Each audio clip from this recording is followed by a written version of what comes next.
छत्रपती शिवाजी महाराज यांच्या जयंतीनिमित्त प्रभाग क्रमांक 19 व 20च्या नागरिकांसाठी माजी महापौर सुधाकर सोनावणे यांच्या माध्यमातून शिवजयंतीचे औचित्य साधून हळदी कुंकू समारोह व महिला संकल्प मेळाव्याचे आयोजन करण्यात आले होते।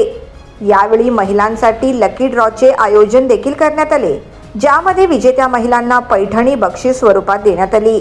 या कार्यक्रमाला प्रमुख अतिथी म्हणून महाराष्ट्र राज्याचे वनमंत्री व पालघर जिल्ह्याचे पालकमंत्री गणेश नाईक, माजी खासदार डॉक्टर संजीव नाईक, माजी नगरसेविका रंजना सोनावणे, माजी नगरसेविका गौतमी सोनावणे, माजी शिक्षण मंडळ सदस्य वासुदेव पाटील आदी मान्यवर उपस्थित होते।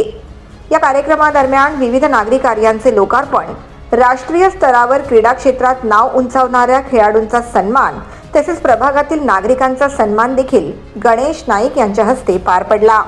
यावेळी पत्रकारांशी बोलताना आमदार गणेश नाईक यांनी सांगितले की सुधाकर सोनावणे यांची विचारसरणी सकारात्मक असून ते जनसामान्यांमध्ये रममान झालेले कार्यकर्ते आहेत।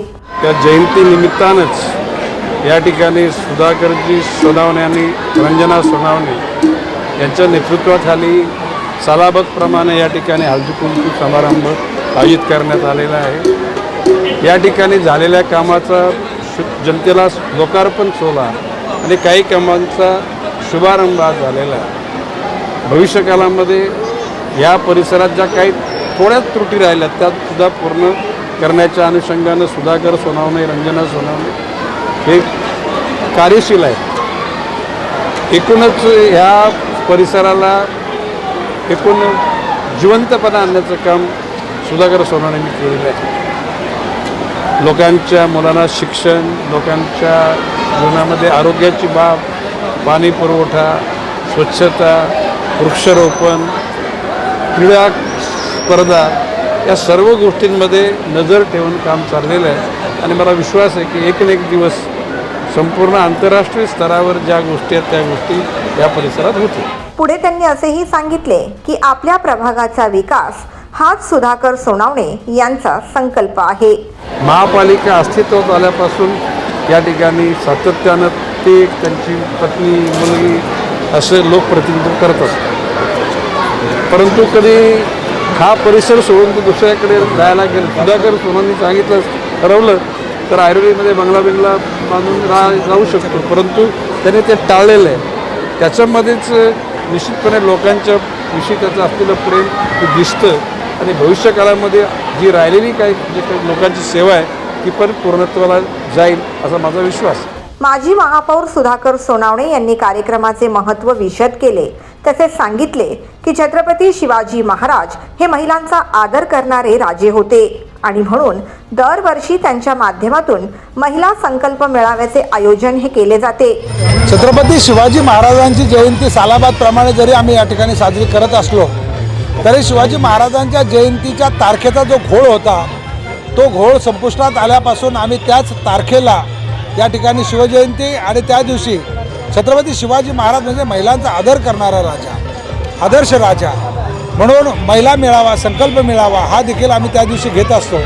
त्याच्यापेक्षा चांगला मुहूर्त कुठला असणार आहे? ह्या आदर्श राजाच्या जयंतीच्या दिवशी विभागातले विकास कामं असतील, त्यांचं भूमिपूजन असेल, काही कर्तबगार लोकांचा सत्कार असेल, हा सत्कार देखील आपण अशा दिवशी करतो आणि त्यामुळे आजचा दिवस हा आमच्यासाठी एक पर्वणी आहे, आनंदाचा दिवस आहे। मी आपल्या चॅनलच्या माध्यमातून लोकांना आवाहन करतो की आमचा राजा, आदर्श राजा, या राजाचं अनुकरण आपण करावं आणि खऱ्या अर्थाने रयतेचं राज्य कसं निर्माण होईल याच्यासाठी प्रयत्नशील राहावं एवढं आवाहन करत या राजाच्या जयंतीनिमित्त आपणा सर्वांना हार्दिक हार्दिक शुभेच्छा देतो। पुढे त्यांनी असेही सांगितले की या ठिकाणी काही नागरी कार्यांचे लोकार्पण तसेच खेळाडूंचा सन्मान देखील गणेश नाईक यांच्या हस्ते पार पडला। या ठिकाणी चेसमध्ये ह्या मुलांनी 6 मुलांनी रेटिंग प्राप्त केलेलं आहे आणि इंटरनॅशनल रेटिंग प्राप्त करणं कष्टकऱ्यांच्या वसाहतीत खूप मोठी गोष्ट आहे। त्यामुळे त्यांचा ह्या संपूर्ण समाजाच्या समोर सत्कार करणं गरजेचं आहे। आम्ही 26 तारखेला यांचा सत्कार घेतलाच होता, परंतु आज देखील आम्ही त्यांचा सत्कार घेतला। या संपूर्ण समाजाला त्या ठिकाणी कळावं की आज खऱ्या अर्थाने कुठल्याही प्रकारचा पगार न घेता नंदकुमार या ठिकाणी येतात काय, मुलांना शिकवतात काय, एवढ्या उंचीवर नेतात काय, त्यांचं कौतुक होणं गरजेचं होतं, म्हणून आम्ही त्यांचं कौतुक केलं आदरणीय नाईक साहेबांच्या हस्ते त्यांचा सपत्नीक सत्कार केला. Bureau report the metro.